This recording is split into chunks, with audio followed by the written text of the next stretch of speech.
The King of Podcasts Radio Network proudly presents the Broadcasters Podcast, where we dive deep into the media industry headlines and dissect the digital disruption that diverges the masses into the new media counterculture and away from the media establishment. Here is the King of Podcasts. First of all, let me apologize for the delay on doing the episode this week. I have been dealing with a flu that, when we rarely get the kind of weather we get in Florida where cold fronts have come right through this time of year. And then we had one that was supposed to be a cold front, just go right into a cold front. But no, we got rain. And cold rain, and I guess just the way the conditions are, the allergies kind of pick up, the pollen count. And all I know is everybody, once the rain hit through here, a lot of people caught the flu, including me. And I didn't think I don't want to do that outside for that long, but I caught it. And it's taken me still about 6 days or so, because I happened on Tuesday night. And then I didn't feel really anything until Wednesday. Wednesday, it was just crap. And all the way through.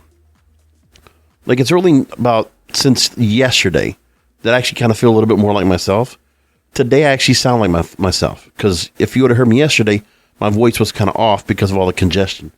Better off now. I have that post-nasal and the cough. That's what I got left. That's that lingering crap that's going to be around for a while. So I got to get rid of that. And I'm working on it. So a little flow nights for me, tea, coffee, much as I can do to kind of keep kind of quelling this down and keeping it away as much as I can, which is also good because I'm not doing this live, so I can stop and start as I need to. Thanks for listening to the Broadcasters Podcast, episode 257. And in a couple of weeks, I will be celebrating the 5th anniversary of this program. It's come across so quickly. I really haven't paid attention to how fast the time has gone to get here. But I never pay attention to how quickly this has all happened. And that, it's been a wonderful ride. I've really enjoyed doing the show, changing the direction of the show, and then getting to where I'm at here. But man, there is so much going on. It's like, even for the end of the year, a lot of stuff going on. So, the DC universe was all on my TikTok feed all week this week. I don't even know if I was going to say anything about it, but there was just so much because first of all, there was the part about, because I need to make sure, there's a lot of stuff that's being talked about as speculation, as rumor, and a lot of things that are being brought up there by a lot of different content creators. But there was not being much mentioned in the news about it because we only knew so much. But there are various stories that have come out that have culminated in where the DC universe, where this time last year, man, we were kind of hopeful because with the Batman movie was going to be coming out, we had Aquaman and Shazam that were supposed to have come out this year, right? Instead, we still had movies being pushed around. The Flash was also supposed to be this year, right? Remember we saw that? Where DC was supposed to have 4 movies slated for 2023 or 2022. And then all this other stuff going on. And then just a big old shuffle. So that was going on back before. And we can go back and look at all the times when we talked about what happened here and what became of the series to where it is current day.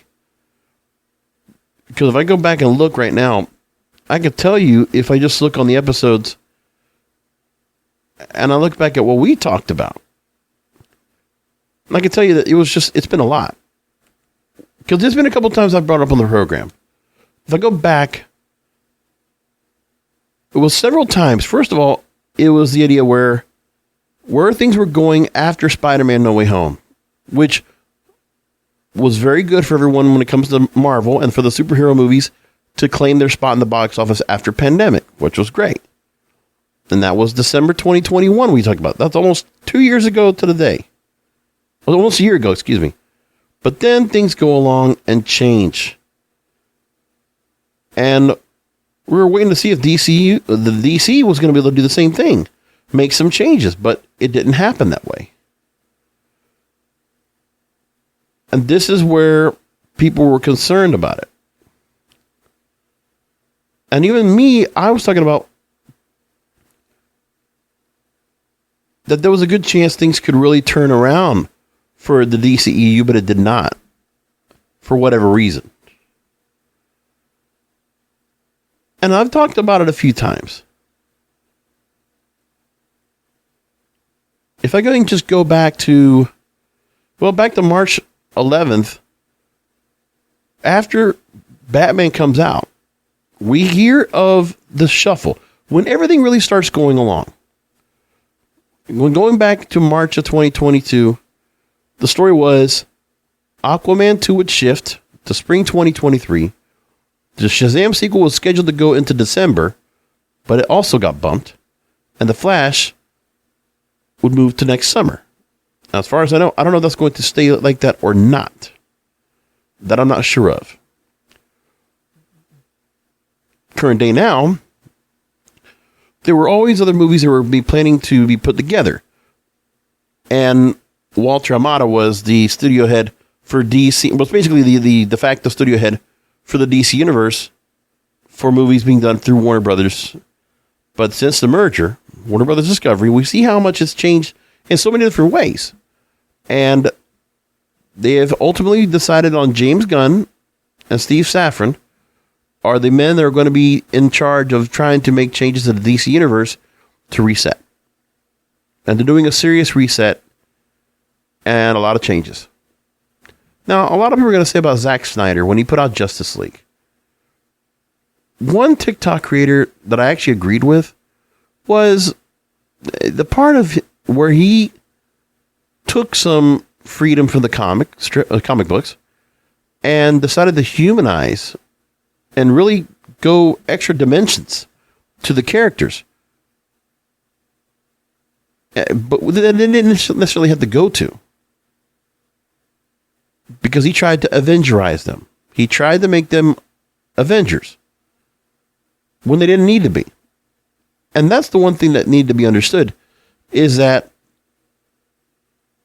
for the DC Universe, they didn't have to worry about that right now. Avengers, all those movies that happened before, your Iron Mans, Captain America's, you've already kind of exhausted the current roster. They're going to have to reset those. They're going to have to reset the casting for those movies if they're going to try to redo them again. Right? Spider-Man, they've already had Tom Holland out there for a few different episodes, a few different runs of the movie. And then you look at, Iron Man. That's kind of like that's a dormant series right now. You look at Captain America, also dormant. Black Widow, they could do another one, but they've already kind of gone to that. We've got to that movie as well. Like all the side stories and all the other major stories they could have done, they did, and it was like, whatever. But like, the current crop of Marvel movies were not like over the top, wow. Like Black Panther, Wakanda Forever, yeah, it was good. It was good. Doctor Strange would be like the second best. And then, last year was Shang-Chi and Eternals, and, the Marvel offerings this year were not as overly strong or overly over the top amazing. They were good, but not getting the kind of push or the kind of, buzz that was going to get. Are you guys looking to have your core Marvel fans coming to the theaters to go watch it? Sure. But not the level of going to Adventures. Spider-Man No Way Home, yeah, that got the crowds. But there's been no superhero movie since that really brought in the crowds like that.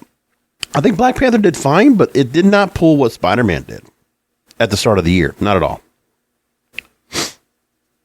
And there's no superhero movie this time around to go into Christmas. And I don't understand why they decided not to go ahead and put out Shazam, even though they're going to put out Shazam anyway. And Shazam, as a matter of fact, was kind of positioned as a Christmas movie in the first place, in the first run. So to go back and do it in Christmas time again wouldn't have been a bad idea, but they moved it. And I don't know why. But Black Panther is going to be the superhero movie to watch 6 weeks in. That's what they have. After that, if you look at the schedule, there's not much else. So the superhero movies are going to go through retooling. And here's the thing, too. Those are 4 dates in 2022 that, if left alone, okay, Batman did great. At the end of everything, let me just go real quick to the annual box office. If you just look at what Batman did this year alone, $369 million domestic. And the overall total took us to $767 million. That's still good. That's still pretty good. Given the fact that Warner Brothers will still put their movies on HBO Max 30 days after. I think it did 45. I think it actually did 30 days. Because they were still doing that short window, which I'm pretty sure they won't be doing now. I think a lot of those streaming services are not going to do that much everywhere. As we talked about, Amazon wants to spend $1 billion next year to promote for movies, to put them out there for theatrical windows, and then go to Amazon Prime. Netflix should be doing more movies where they allow a theatrical window and a little more time in that theatrical window before the movie goes to Netflix, because they could have made some more money off of Glass Onion. But they didn't. But overall, if you look at what movies that we had, Sonic the Hedgehog as a super kind of in that same realm.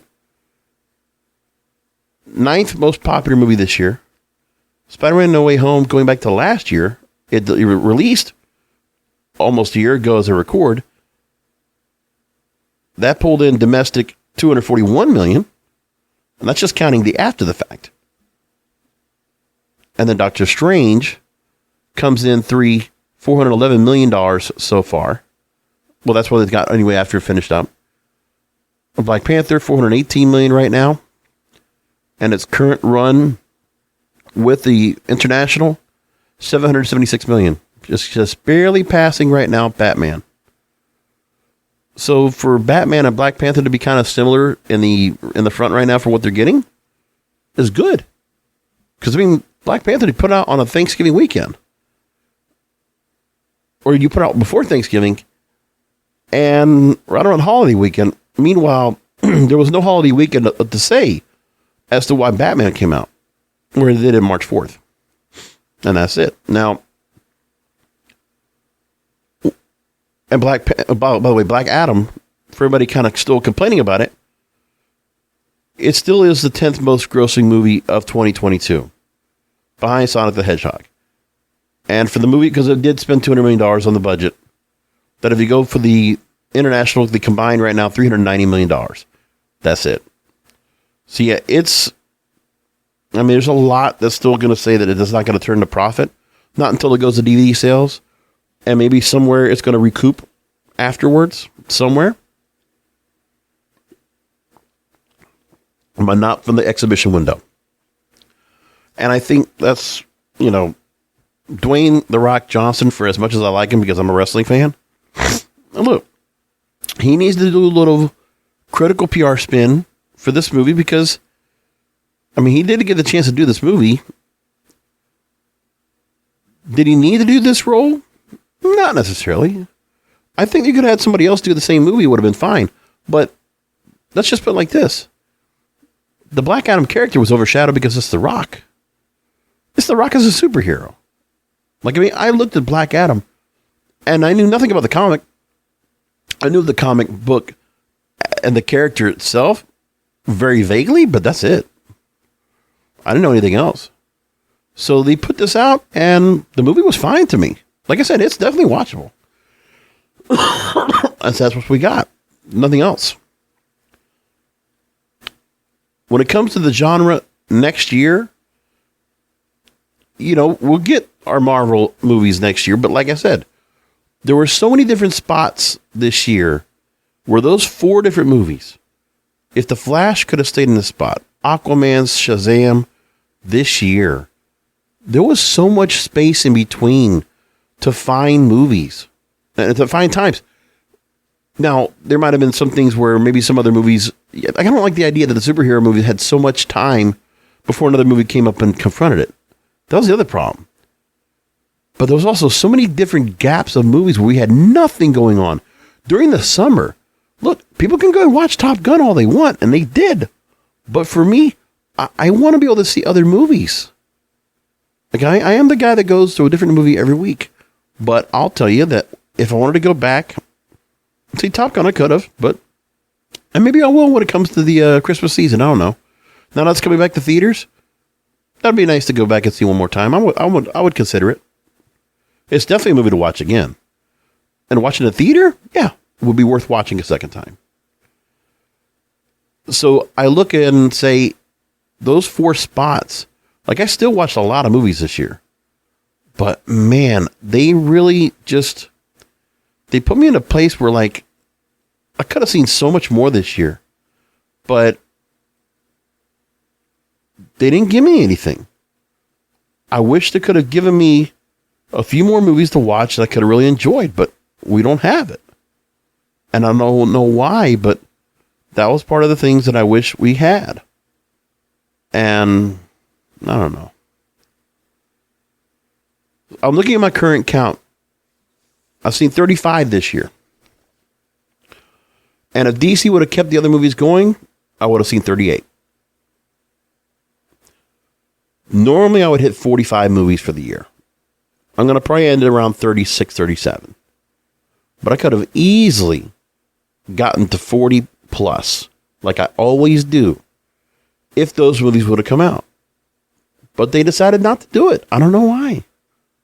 And it's disheartening to see all that. But nothing else I could do about it. I just wish they didn't go to that route. It sucks. But anyways, the DCEU could have just unloaded the remainder of the movies they had. But they didn't. I mean, look, Batgirl, I would have been fine. I would have been fine if they would have put that out somewhere. Load that movie, put it out there. You know, don't shelve movies that are completely done. That was a horrible idea. But they're going to do that anyway. David Zaslav, okay, tax write-off. It's horrible. It's a shame. Poor Leslie Grace and poor crew for being a part of this movie. Because now, because of this Warner Brothers Discovery move, David Zaslav, you know, he's a very ambitious CEO. And pushing his weight around. And he says, no, we're going to definitely make this work right. So let's make significant changes. Let's get into the actual story of what he's actually done so far. The Guardian was one of the best places I could look for to find the best in this work of the movies. So we'll bring up that first. So Henry Cavill will not be returning to the role of Superman, even though he had a cameo in Black Adam. So now the new DC studio heads, James Gunn and Peter Safran, I'm sorry, Steve is another guy, I'm sorry, Peter Safran, are planning a reboot that will focus on the superhero's younger years. So Cavill will be too old to play the part. Probably not a bad idea if they do that. Like, it's a different area that hasn't been covered as much since Superboy, right? I mean, or Smallville, excuse me. You can't get Tom Welling to come back for that, but you can kind of go that route again and retell the story. That wouldn't be a bad idea. And then you can continue the story going up. You just restart. And this is all after we said there was a mid-credit scene with Black Adam face-to-face against Superman. And then Cavill being announced of his own return to the role as recently as October, having reportedly been given permission to do so by Warner Brothers. So everybody is, you know, blackpilling right now over what happened to DCEU. I get it. Or was it also known as the Snyderverse? So the latest news we have after this is that Wonder Woman 3 is now being shelved because Patty Jenkins will not be making that movie. She was keen to do another movie in the series. And that Jason Momoa's Aquaman might also take a deep dive for a different role.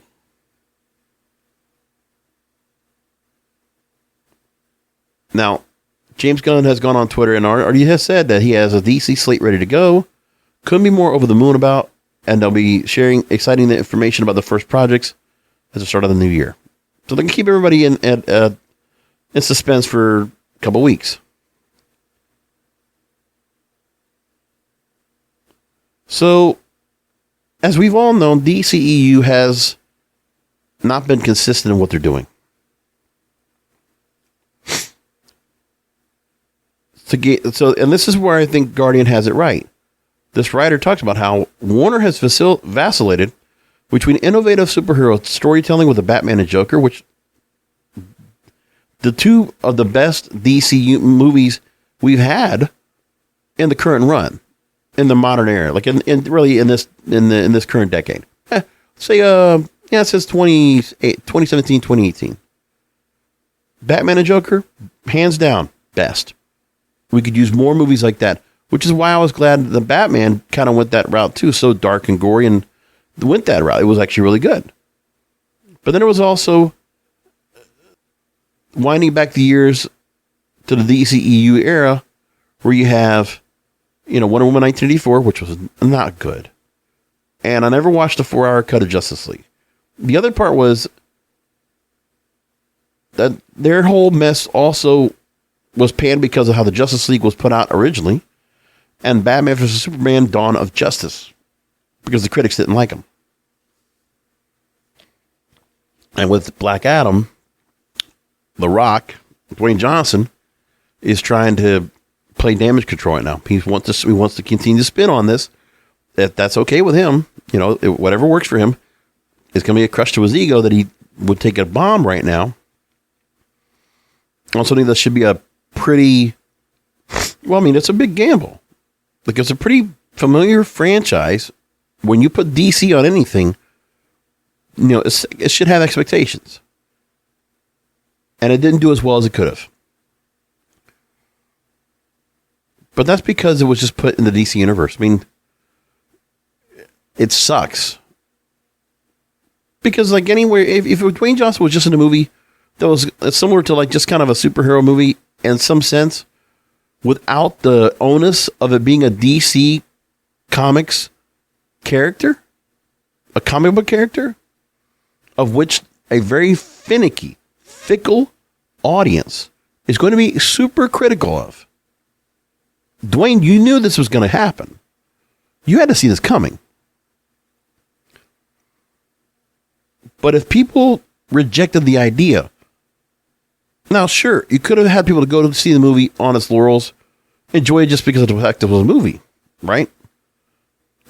For myself, I'm sure I've said more than my fair share of times about how when I saw Morbius with Jared Leto last year, the movie was not good. It was watchable. But I took the movie for what it was, even though I knew that the Morbius character and the whole story that was being told was bad. Like, it was broken. It was shortened up. You could tell it was kind of choppy. There was a lot of things, there were a lot of holes in the middle of it. And there were a lot of things that just went wrong on that movie. And because of that, that movie suffered. And maybe that's the same thing that happens here. But also, Black Adam was supposed to be running a different time of year, too. Like, I forget when it was supposed to run, but it was also supposed to run earlier in the year, and then it got pushed to November, which probably didn't help matters, or October, which didn't help matters much. And if I'm correct, wasn't that the same weekend as a Halloween weekend?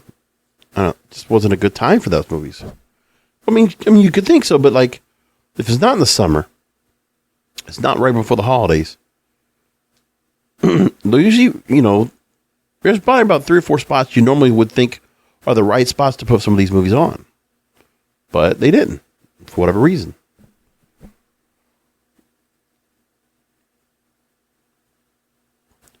So, at the moment, DC will still schedule to release next year The Flash, Aquaman and the Lost Kingdom, and Shazam! Fury of the Gods. Those are still set. All with connections to the original DC Universe plan. But after this, there will probably be several superheroes with the same name with an impending arrival of the multiverse in The Flash, exploring the comic book storyline Flashpoint. And Gunn's been brought on board to follow the Marvel blueprint So a series of interconnected movies featuring superheroes jumping merrily from one to another, like nodes lighting up on a circuit board, or like a multiverse, right? So that was what DC has in play. And they're going to have to go ahead and reach out and do something with Batman again, because there needs to be another Batman. But that's been put on hold, which sucks. But that's what we got. Now, this writer says that fans will tolerate a few more bumps, famous noses being put out of joint, and acting careers drilled if DC makes progress.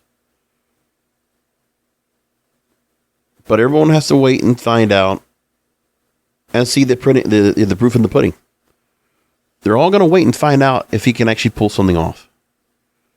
And I'm sure there's a lot of people that are very skeptical of him right now. And I can see why. But more importantly to me is the timing. You could have taken some time to ramp up, because if you're only going to have those movies next year, then are you going to have anything ready for 2024?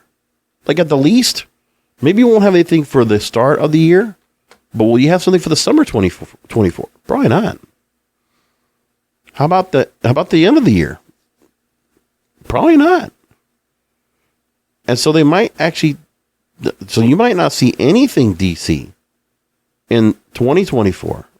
And they have to wait till 2025 and just see if something comes up.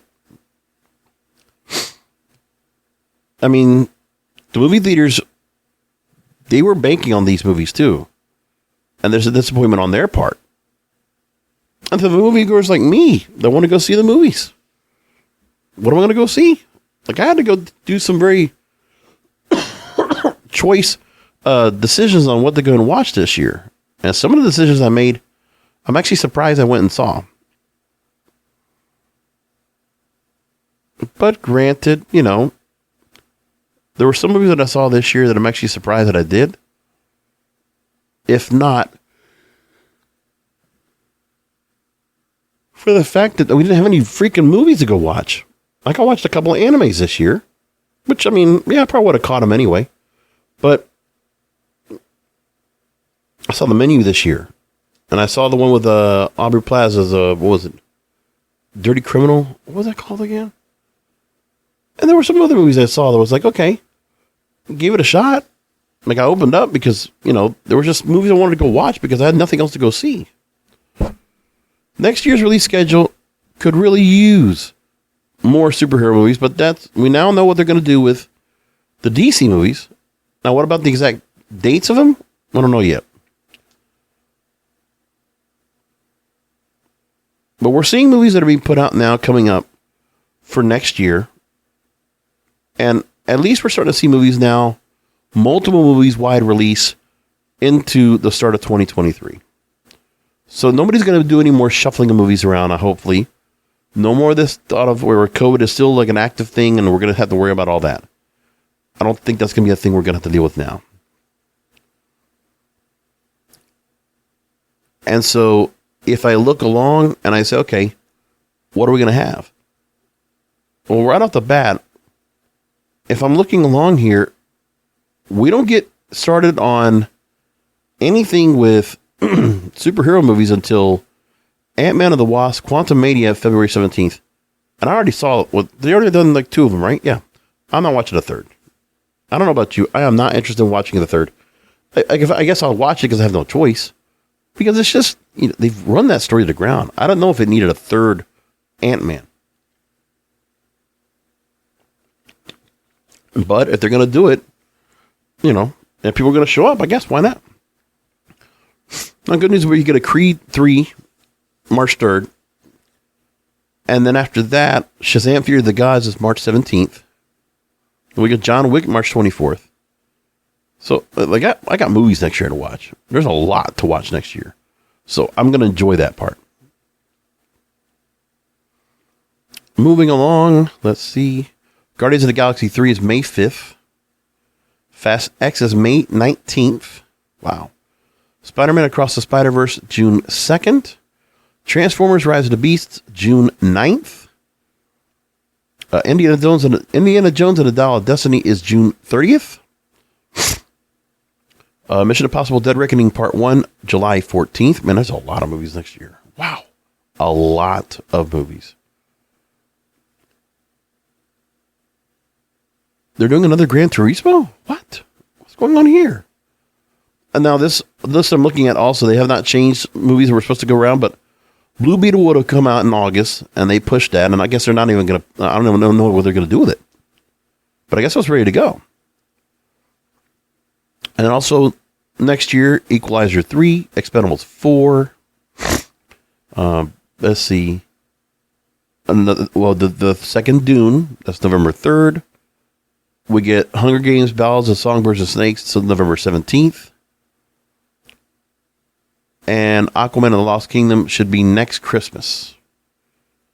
And there are a number of other movies that are still waiting to be slated, though we don't know where they're going to go yet. So there's a lot to work off of. So that's our main event storyline. And now I want to move along into some other stories I have in the stack that I wanted to cover that if I don't get to all of them, I'll go ahead and we'll hold them over for next week. Because I'd like to have a little bit more time while I have left in the show to do some more little backtracking into the year of media in 2022, which we started last week on the program. Actually, the last 2 weeks. So we'll do a little more of that this week. Billboard did a deep dive study, or a story on streaming giving seasonal music an annual boost. And now Christmas songs continue to be hits every year. So you see on the Billboard Hot 100, the Christmas songs come in, take over for about a month, and then they go away, kind of lingering on in January until they eventually drop off. And there you go. It's been like that for a couple of years now. So it's kind of interesting where you see certain songs that like, okay, Mariah Carey, yeah, she's going to get a number one spot eventually. And no one's going to stop her from getting that spot. Like, it's pretty much now a science that she'll be up there. Now, could other songs get up to the top of the charts that are Christmas songs? Sure. There's some that will get some popularity and might make their way up a little bit higher.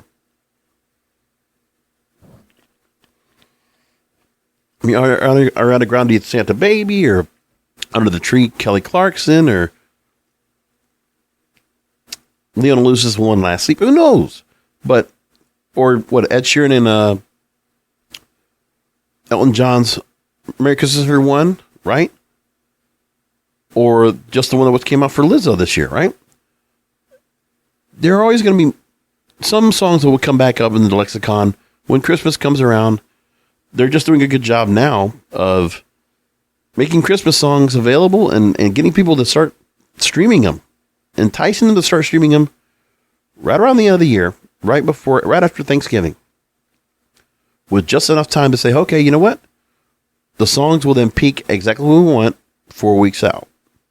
And that's the plan, the modus operandi.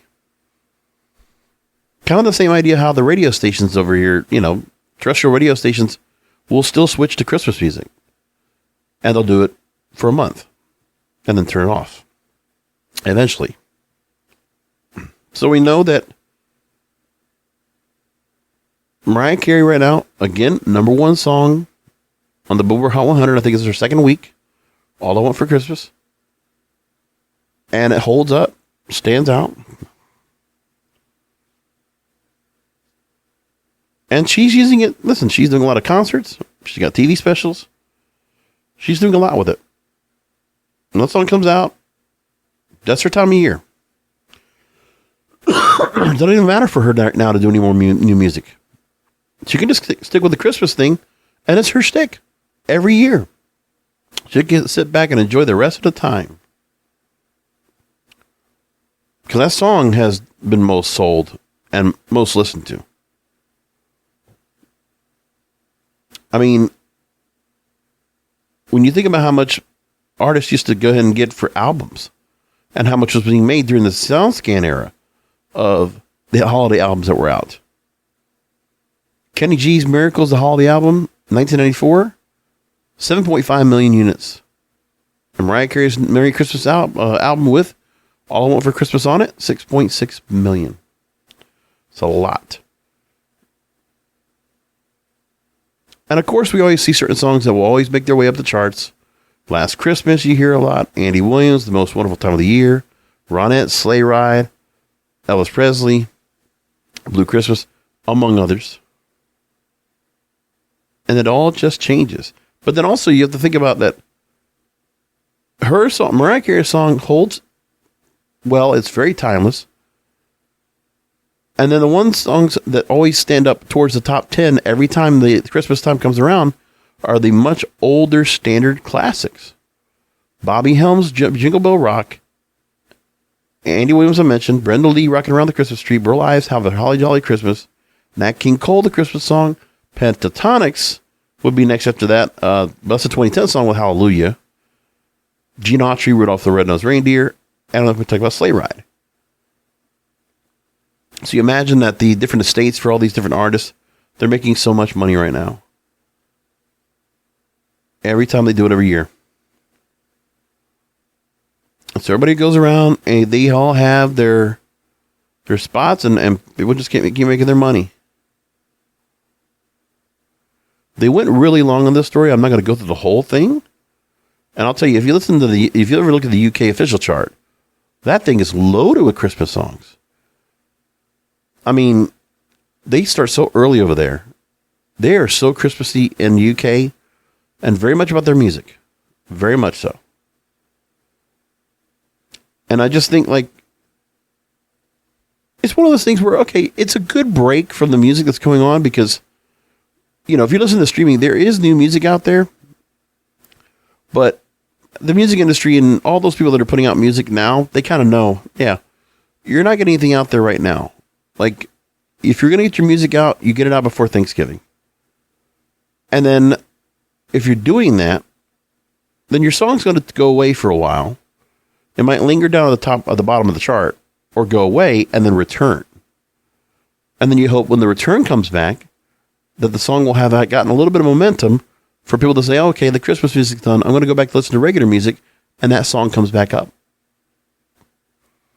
Say it goes on the Spotify's Today's Top Hits, and it launches right back up, as if it's brand new, and will not be a song that was held over, because you know there's some songs that'll do that now.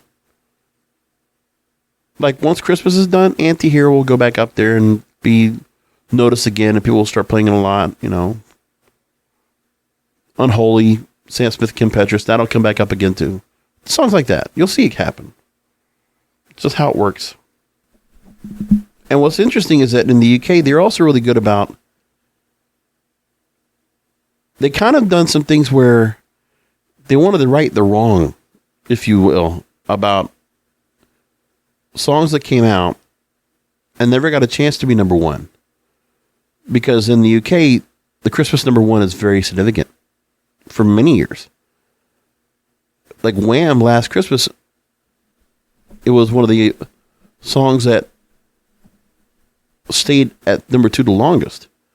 It was a number 2 song when it came out first time at Christmas. And then it was was it last year? Campaign came out. Or this might have been 2 years ago, right?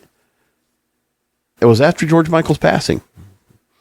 And so the UK public, they put it upon themselves to get the streaming numbers so ridiculous to make sure that George Michael and Wham's Last Christmas made it to number 1.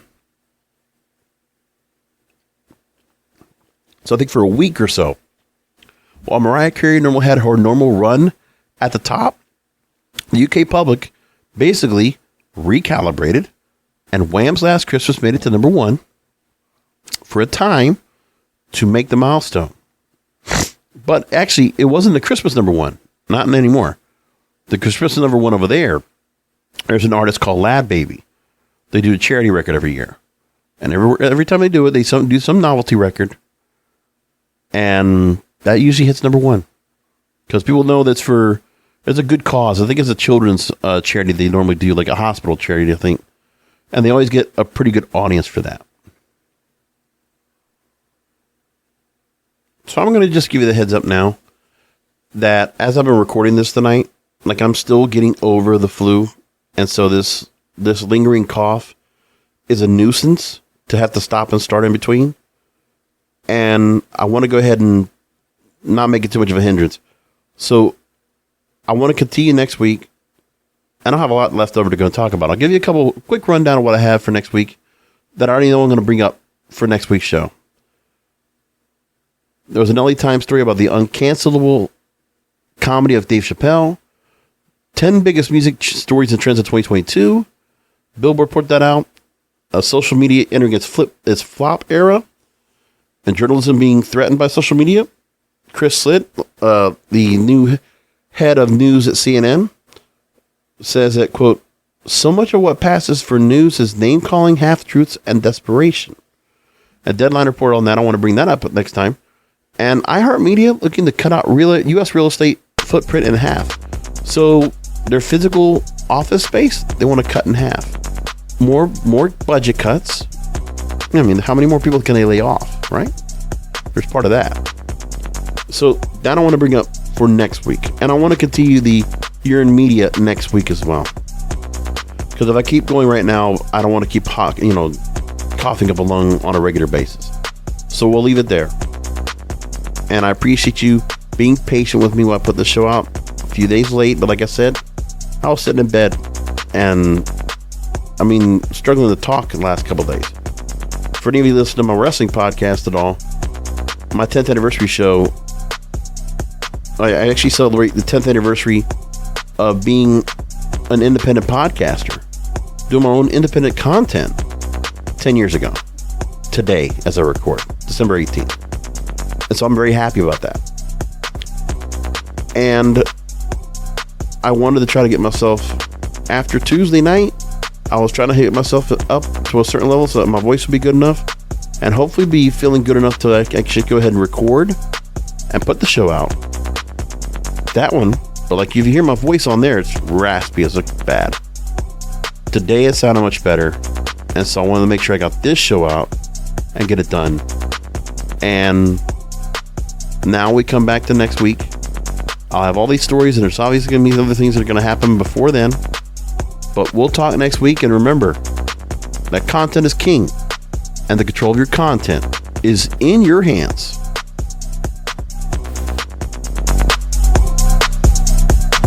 Thank you for listening to the Broadcasters Podcast. Find all the links to subscribe to the show by going to broadcasterspodcast.com. And don't forget to check out the King of Podcasts wrestling program, the Wrestling is Real podcast, exclusively at wrestlingisreal.com.